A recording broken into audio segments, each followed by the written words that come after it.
Michael listened to the recording at least 20 times. The whisper never changed.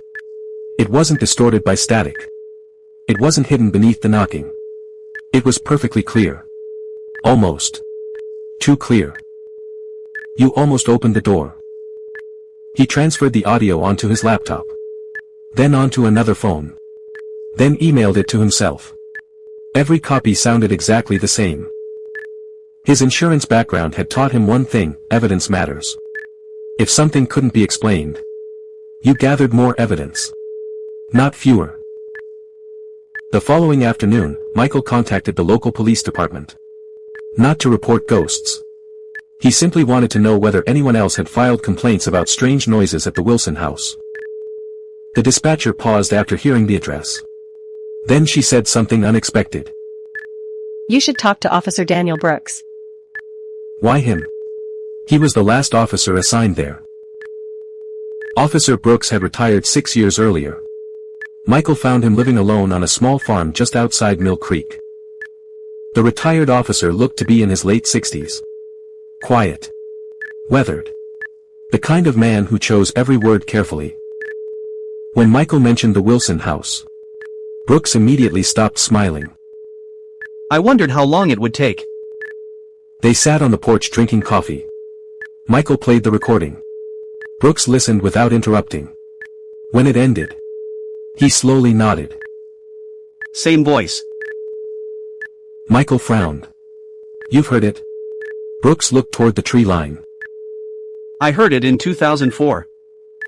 According to Brooks, the police had responded to dozens of calls from that house over nearly 30 years. Every report sounded ridiculous. Knocking. Footsteps. Voices. Doors opening by themselves. Every investigation ended the same way. No evidence. No suspects. No crime. Eventually, officers stopped taking the calls seriously. Until one night. It was October. Brooks said quietly. 3 in the morning. My partner and I searched the house. We found nothing. As we were leaving, there were 3 knocks. From inside the hallway wall. Michael stared at him. The wall. Brooks nodded. My partner knocked back. Silence. Then, 3 knocks answered. From the other side. Exactly the same rhythm. Michael felt his stomach tighten. What happened? Brooks looked away. My partner opened the wall. There was nothing inside. No pipes. No animals. No empty crawlspace. Just solid brick. Brooks never returned to the house again. His partner retired less than a year later. Neither of them ever discussed that night. Until now. Before Michael left, Brooks handed him an old notebook. I kept copies. Just in case. Inside were handwritten notes from dozens of police visits. One sentence appeared again. And again. And again. Never answer the knocking. No explanation. No theory. Just that warning. Repeated by different officers over 28 years. That evening, Michael invited someone else to the house. Not a priest. Not a psychic. A professional paranormal investigator. Her name was Rebecca Shaw. Unlike television ghost hunters, Rebecca had a background in electrical engineering.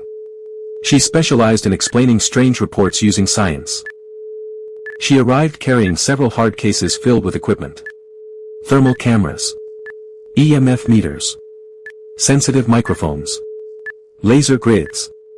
Environmental sensors. Michael appreciated that. She wasn't there to chase ghosts. She was there to eliminate possibilities. Let's assume there's a logical explanation, Rebecca said. If we can't find one, then we'll worry. By sunset, every room contained recording equipment. 3 infrared cameras watched the hallway. Sensitive microphones covered the staircase. Motion sensors guarded every entrance. Rebecca even placed vibration detectors directly onto the bedroom walls. If someone knocks, she explained, we'll know exactly where the force originates. They waited. 11 p.m. Nothing. Midnight. Nothing. 1:30 a.m. The house remained perfectly silent. Old houses make noise. People get scared. The brain fills in the blanks. Michael almost believed her. 2:58 a.m. Every digital clock inside the house froze. Not stopped. Frozen. The seconds no longer moved. That's impossible. Every battery indicator suddenly dropped to zero. Yet, nothing turned off. The equipment remained powered. But every display read empty. 3:03 a.m. Knock. Knock. Knock. The sound exploded through the hallway. No. She whispered. Every vibration sensor remained flat. No impact registered on the bedroom door. No impact registered on the walls. No impact anywhere. Yet, the microphones captured the knocking perfectly. Loud enough to shake the room. Rebecca replayed the waveform. Her face turned pale. The sound isn't traveling through the air. Michael blinked. What do you mean? She zoomed into the recording. The source is inside the walls. At that exact moment, the thermal camera detected movement. Not outside. Not in the hallway. Inside the wall separating the bedroom from the staircase. A human-shaped silhouette. Walking. Slowly. Without making footsteps. As if someone were moving inside solid wood. Emily gasped. The silhouette stopped. Exactly opposite the bedroom door. Then. 3 knocks. This time. From inside the wall itself. Rebecca rushed forward with a stud finder and thermal scanner. She checked behind the drywall. Solid framing. No hidden passage.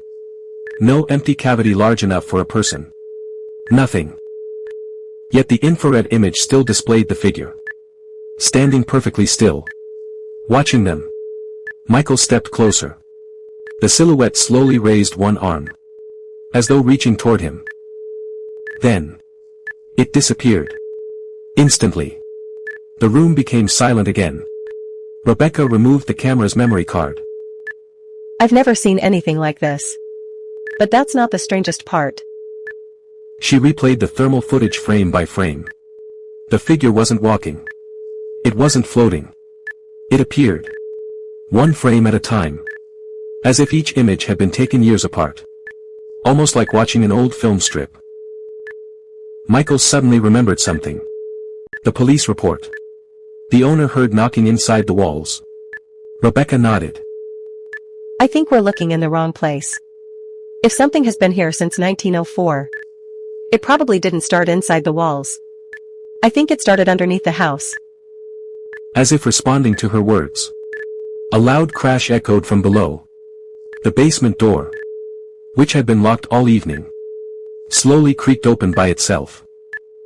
Cold air poured upward. Along with a smell neither Michael nor Emily had ever noticed before. Wet earth. Rotting wood. And something metallic. Like old rust. Rebecca picked up her flashlight. Without taking her eyes off the darkness below. She spoke 6 words that none of them would ever forget. We're not alone down there.